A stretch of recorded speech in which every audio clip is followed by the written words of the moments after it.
What you doing now for? His e-collar's over there.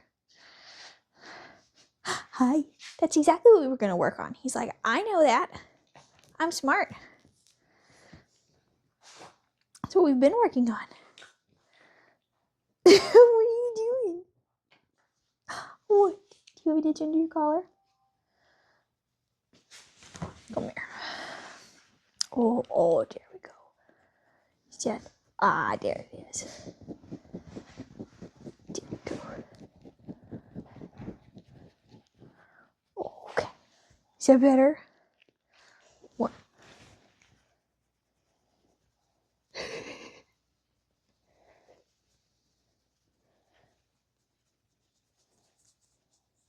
Yeah.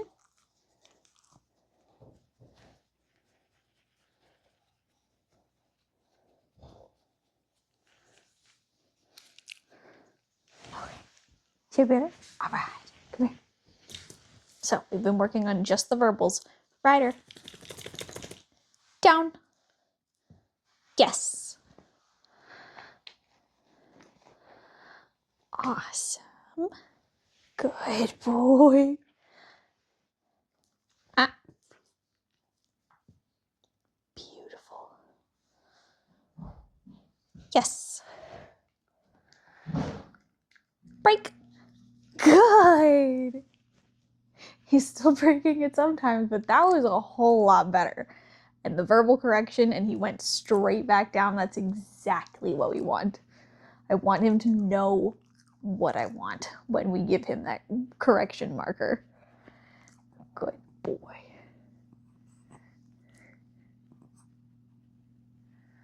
Yeah. You need it again? Come here. Let's do it again. Ryder, down. Yes.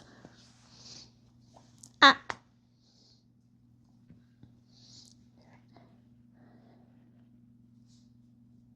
Break. So I'm going to keep doing that, where if he pops up, he doesn't get rewarded for that rep. Which also means that you don't have to give him a treat right at the beginning of a rep. You can wait until the end. All right, let's try again. Come here. Come here. It's easier to practice with you on the floor. Down. So here we can just wait. Yes. Break. And then release him after he's finished eating his reward in position.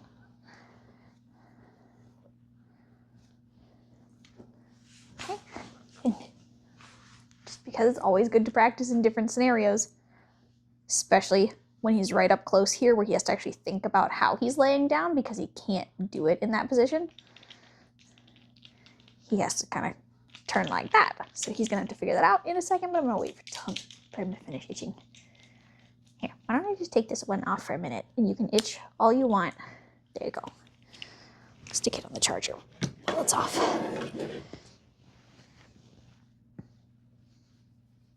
Yeah, job better. Oh, itchies. I'm gonna brush him here in a second. Make sure there isn't like a little bit of dead puppy fur or something.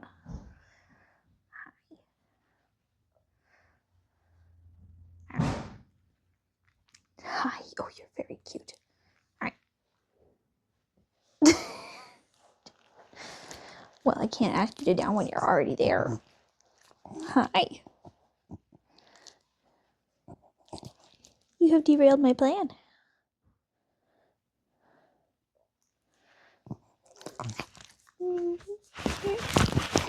Don't eat that. Okay, come here. Come here. Ryder, down.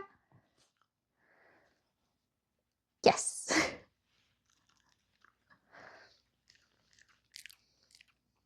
Good, down.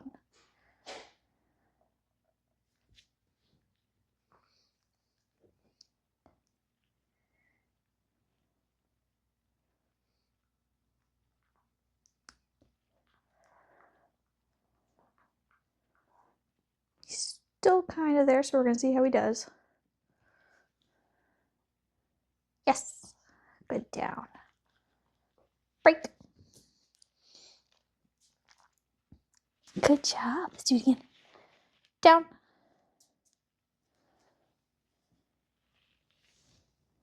Yes. Ah. Down. Give him the verbal prompt if he doesn't respond to just the correction marker. Break. Down.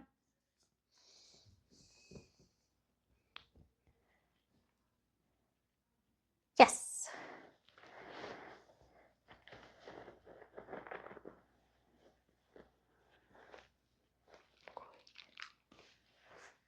Break. Break. So there's one question people always ask. Since we're not working on competition dogs, I don't care if they move a little bit. Most of the time they'll move to something slightly more comfortable. If you didn't want him to move in a particular instance, like you were trying to get him to stay on the floor, you can always just tell him no. Just clarify with the verbal marker. Just ah. And then tell him what to do. See, he went, what? What am I getting corrected for? I didn't do anything. I wasn't doing anything. That little tiny paw of, what? Come here. We're gonna try some distance. Ryder. Good job. I'm gonna try to get him this way. It's a little bit easier to set him up so that his back's against the wall. That way I can walk that way. Down.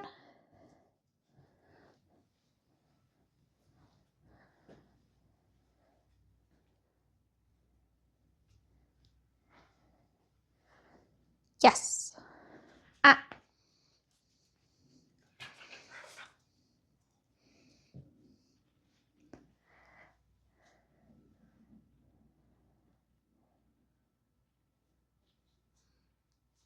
Yes.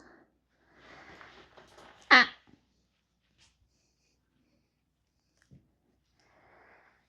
Okay.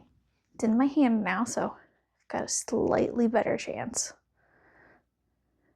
Sometimes it's about getting our timing right a couple times. Ah.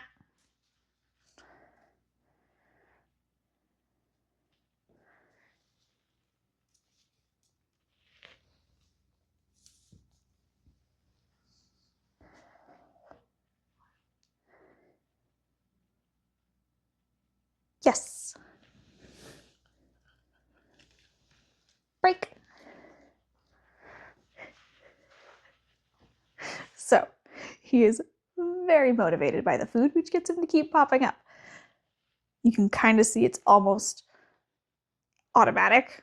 The second I say it, boop, boop. It's like getting the fifth one on your bingo card going, bingo. Your brain just kind of automatically does some things. He's right in the middle ground where he's starting to process. Ryder. Down.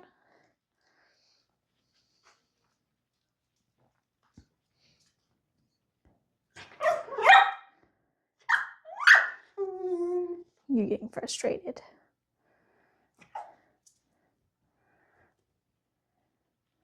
Try to make this the last one. Yes. Break. Yeah, break. You're getting a little frustrated. Yeah. Hi. You want belly rubs? So, sometimes the flopping over is a tap out where they want you not to pet them, where they're going, hey, I surrender, no thanks. And sometimes it's, please pet me. One pretty clear way to know, especially for him, is once you start rubbing his belly, he starts to fall asleep. Then you know for sure he wanted belly rubs. But if you're not sure, you can always take your hands away. And if they get wiggly like that and go, hey, where'd your hand go? Hey, where'd it go? Or if you take a step back, if you're not sure, if you're really not sure, you can always take a step back. And if they come to you, then they definitely still want it to be pet. But especially for puppies, when they get a little bit overtired, asking, sort of, if they want to be pet can be something that really helps make sure that they're not overstimulated, especially with a bunch of people in the house. It just makes it so that he knows he's allowed to say no if he doesn't want to be pet, because dogs can, despite how cute they are, sometimes not want to be pet. For him, it's not really much of an issue. You very much just want to be loved most of the time. But even the most snuggly of dogs can have a moment where they're like, nope, I just don't want to be touched right now. For him, it's probably not going to be a lot. If it is, could be he's overtired, could be that something's wrong. If he really wants to be pet most of the time, and you do try that a couple times, and you know that most of the time he doesn't want to stop being pet, and then all of a sudden he does, something could be hurt. So it's not just good for making sure that, it's good for taking just a general temperature of the situation. Like puppy. Sit.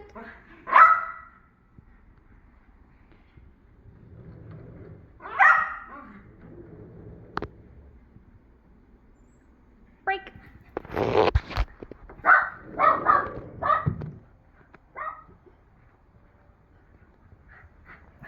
Hi.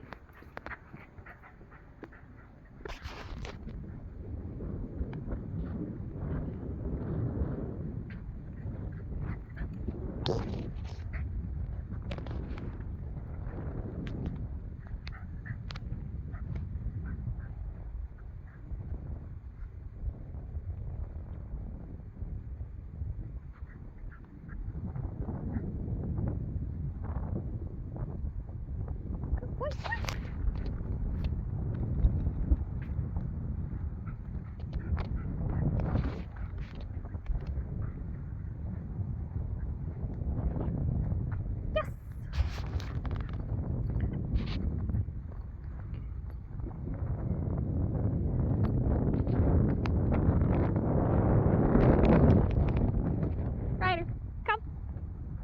Yes.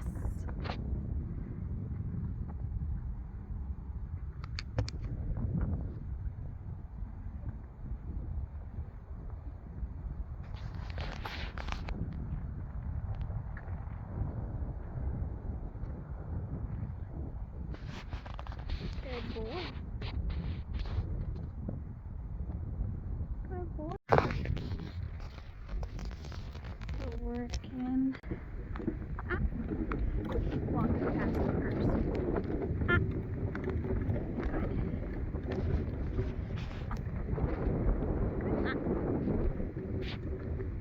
Fix it. Here we go. Boy. There we go.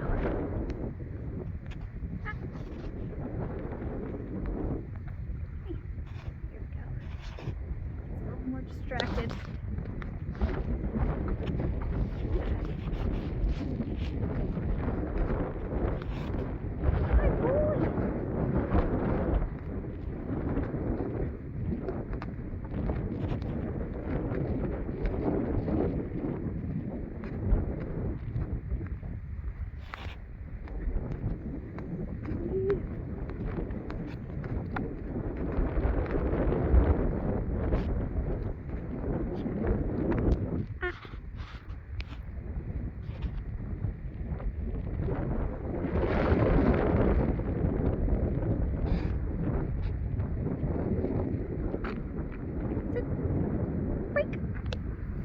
Coming by, which he does not like still.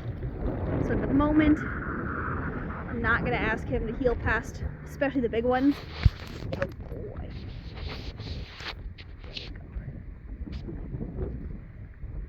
You did a good job. Yeah. So at the moment, I'm not going to ask him to heel past the big cars because it's not fair and it's not safe. If he decides to randomly run off in one particular direction, it's much easier to just get off to the side. We could keep walking over here. It's just a little bit harder to get them to heel through grass than it is anything else. Sir! Sir! You are being covered in grass. Did you know that? He said, I have no idea.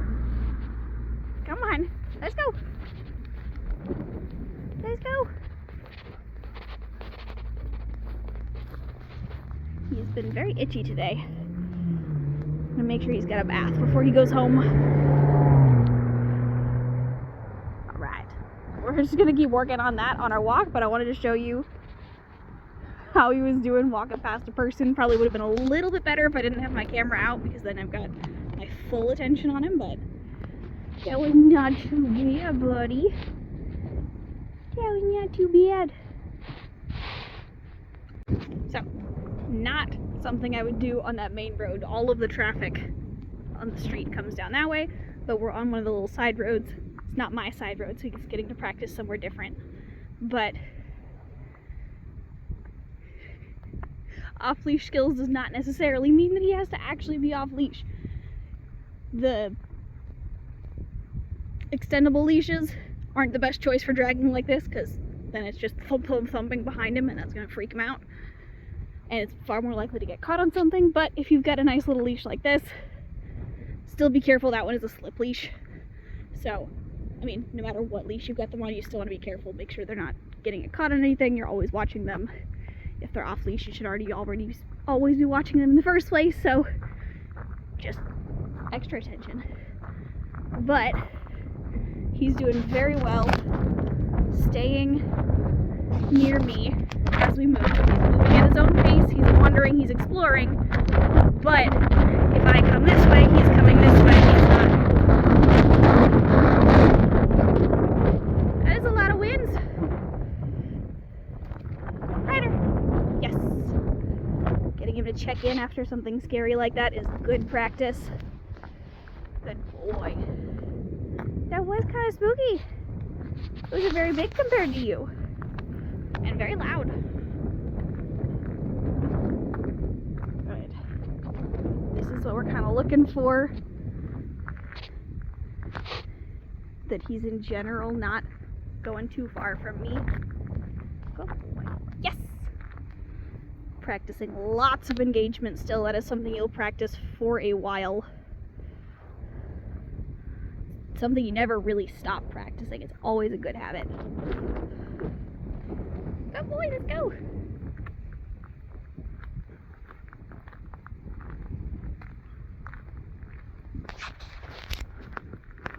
Good job. I love when they start to put themselves in heel, because they're like, well, I get rewarded if I stay next to you. I like walking with you. It's more likely for the littler dogs than it is for the big dogs who already want to walk faster than you. But he walks at about the same pace, so it works kind of nicely.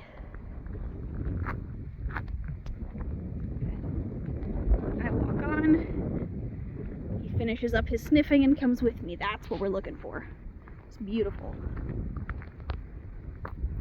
Good job, puppy dog. And then we'll practice a little bit while we're here. Ryder, down.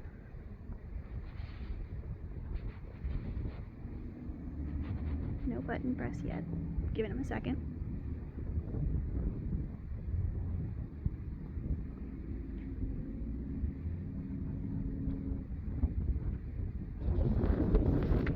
Ryder. Break. Not gonna reward him for it since that one was really slow, but I also didn't add the e-collar because I could see he was a little still unfocused. So you gotta decide what moments you want to communicate what. Down is still kind of iffy for him, so it's not when I'm adding the e-collar to a ton. Beautiful puppies.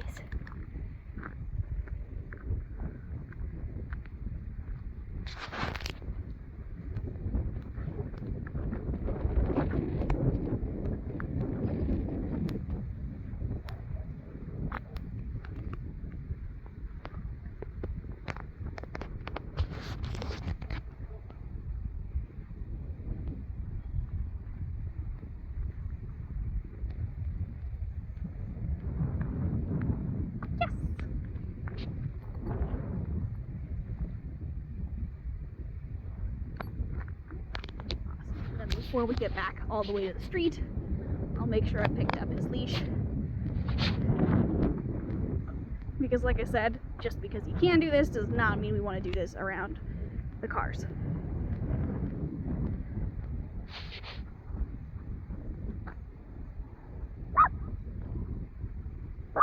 He sees people. Ryder! Ryder! Good. There we go. So even just being able to redirect him with his Ryder teaches him what we want from him. Yes.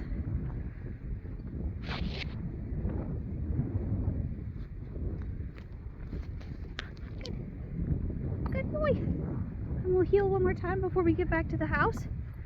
And then we'll call that a fabulous walk. He's doing great.